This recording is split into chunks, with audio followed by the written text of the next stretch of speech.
You do not charge tanks with horses. That was the iron law of modern warfare by 1939. Armored columns, Blitzkrieg speed, radio-coordinated dive bombers, these were the tools of conquest. Horses belonged to a bygone age, relics of dusty textbooks and forgotten cavalry charges. The world watched as Poland fell in a matter of weeks, and from Berlin to London. The verdict was unanimous: the Polish cavalry, galloping foolishly into machine gun fire with lances raised, had sealed their own fate with romantic delusion. For decades, that myth endured. Grainy propaganda reels showed German officers smirking beside broken sabers. School children learned it as a cautionary tale. Never fight the future with the past. But in September 1939, one moment repeated across forests, riverbanks, and wheat fields from Wawa to the Bzur changed everything.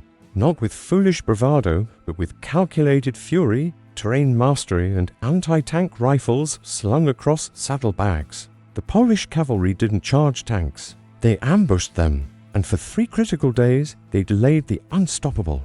It is August 31st, 1939. You are Lieutenant Andrei Dembisky, 26 years old, lean from years of riding, with eyes that have already seen the tension coiling across Europe. Born in Toru, son of a schoolteacher and a nurse, you joined the 18th Pomeranian Ulan Regiment not for glory, but because your grandfather rode with Piłsudski in 1918. You've trained in reconnaissance, mobile warfare, and the precise coordination of mounted infantry. Your regiment over 600 men, 700 horses, a squadron of TKS tankettes, and a dozen WZ.35 anti-tank rifles is stationed near the Polish-German border, watching the horizon like a man waiting for thunder. Poland is surrounded. To the west, 1.5 million German troops mass along a 1,750-kilometer front. To the east, Stalin's Red Army waits in silence per the secret protocol of the Molotov-Ribbentrop Pact. The world holds its breath. Poland has 39 infantry divisions. Germany has 58 plus 6 panzer divisions, thousands of aircraft, and a doctrine built on speed, shock, and annihilation. Your orders are clear: delay, disrupt, and deny. Not to win, but to give Warsaw time to mobilize, to give France and Britain time to honor their guarantees. You know the odds. You've studied Guderian's writings. You understand Blitzkrieg isn't just armor, it's tempo, and tempo can be broken. On September 1st, at 4:45 a.m., the first shells fall on Westerplatte. By dawn, Stukas scream over Krakow. The invasion has begun, and your regiment receives its orders: move east toward Mława, then north to Chojnice. Intercept the German 20th Motorized Infantry Division. Slow them, bleed them, make every kilometer. Cost blood. September 1st, 1939. 11:30 a.m. you crouch in a rye field just outside the village of Krojanty. Rain slicks your greatcoat. The air smells of damp earth and burning thatch. German patrols have already torched to farms to the south. Through binoculars, you count 14 vehicles, 3 armored cars, 8 Kubel wagons, and crucially 3 Panzer I tanks, their thin armor glinting under low clouds. This is not a charge. Not yet. You signal with 2 sharp whistles. Your men dismount. The horses are led into a wooded draw, hidden from view. From saddlebags, they unstrap WZ.35 anti-tank rifles, Poland's secret weapon. Chambered in 7.9 mm, firing tungsten core rounds at 1,000 to 170 meters per second.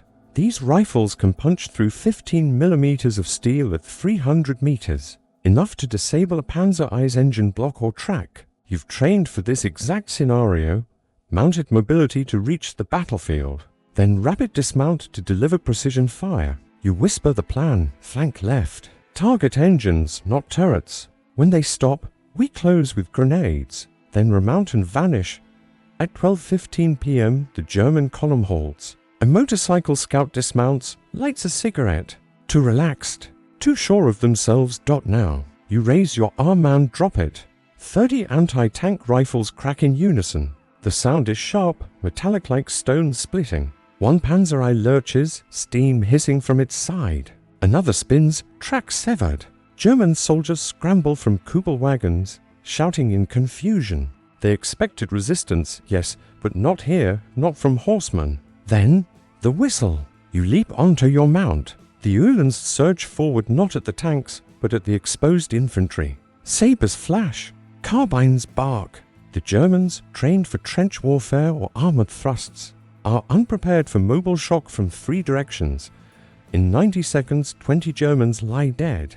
The vehicles burn, but then engines roar from the west. Reinforcements, a full company of Panzer E's, turrets swiveling.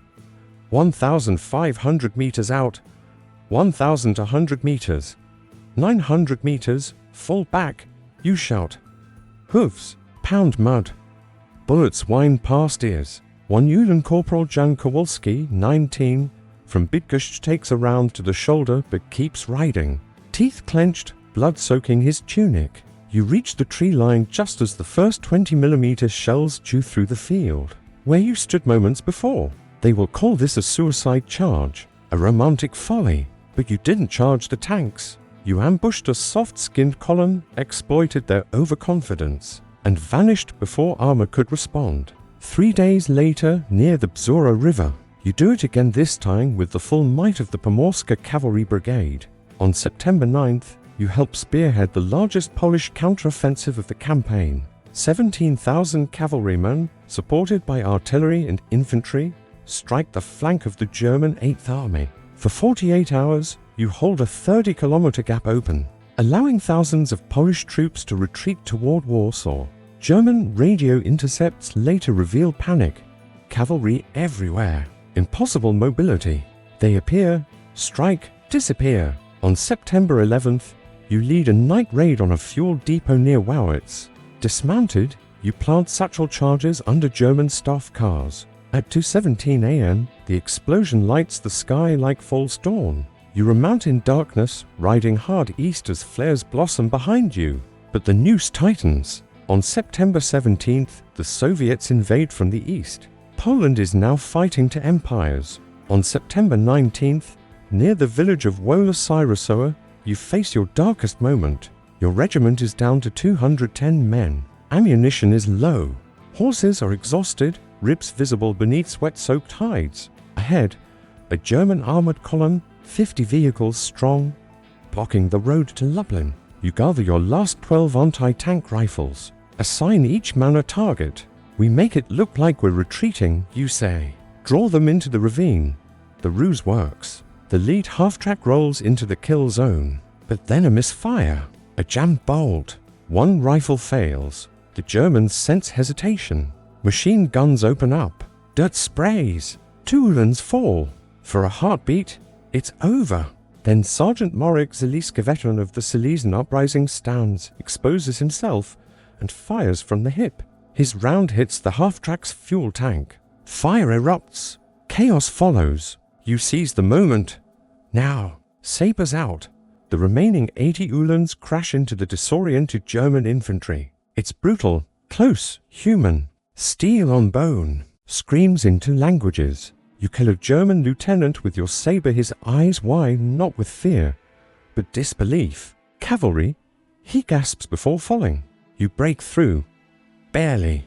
If you find this kind of forgotten history as fascinating as we do, we'd be honored if you'd hit that subscribe button. We believe these stories of genius deserve to be told, and by subscribing, you help us ensure they aren't forgotten. What the German High Command didn't know was that Poland's cavalry had been retrained since 1934 as mounted infantry, not shock cavalry of the 19th century. They carried radios. They coordinated with artillery. They used horses not for charges, but for strategic mobility across Poland's road-poor countryside, where tanks bogged down in mud and forests choked armored columns. The myth of the suicidal charge was born from a single misreported incident at Krogentid-Wisted by Italian journalist Indro Montanelli, then amplified by Nazi propaganda. In truth, Polish cavalry executed over 30 successful delaying actions in September 1st, slowing the German advance by an estimated 48 to 72 critical hours. That delay mattered. It allowed the Polish government to evacuate. It gave the French time to partially mobilize. It forced Hitler to divert reserves from the main thrust toward Warsaw. Most crucially, It exposed a flaw in Blitzkrieg. Without infantry support, panzers were vulnerable to agile, terrain-savvy forces. The lesson would echo into 1940 when French cavalry units, inspired by Polish reports, attempted similar tactics in the Ardennes. By October 6th, organized Polish resistance ends. But the 18th Pomeranian Uhlans? They never surrendered. Many crossed into Hungary or Romania, then made their way to France and later Britain, to fight again in the Polish armed forces in the west. Lieutenant Andrzej Dębski survived the campaign. Wounded near Lublin, he escaped through the Carpathians to Budapest, then joined the Polish 1st Grenadier Division in France. He fought at Narvik in 1940, then flew with the RAF as a liaison officer during the Battle of Britain. After the war, he settled in London, never once correcting strangers who mocked foolish Polish horsemen. He knew the truth didn't need defense-only witnesses. He died in 2008 at age 95. In his final interview, recorded just months before, he said, "We didn't fight tanks with lances. We fought time with courage, and for 3 days, we stole time from an empire." To this day, the 18th Pomeranian Uhlans are honored in Poland's military academies not as relics, but as masters of asymmetric warfare. Their tactics prefigured modern light cavalry concepts still used by US Army Striker Brigades and French Chasseurs Cheval. This story matters now because it reminds us that innovation isn't always about new weapons, it's about how you use what you have. When the world calls your tools obsolete, genius finds a way to make them lethal again. If this story moved you, please hit that like button. Every click tells the algorithm this piece of history is worth remembering. We're dedicated to rescuing these forgotten stories from the archives. If you want to join us on this mission, please subscribe and turn on notifications. Where are you watching from? Drop a comment with your city or state, and tell us if someone in your family served. Thank you for ensuring that Lieutenant Andrzej Dębski and the 612 men of the 18th Pomeranian Uhlan Regiment do not disappear into silence. They deserve to be remembered.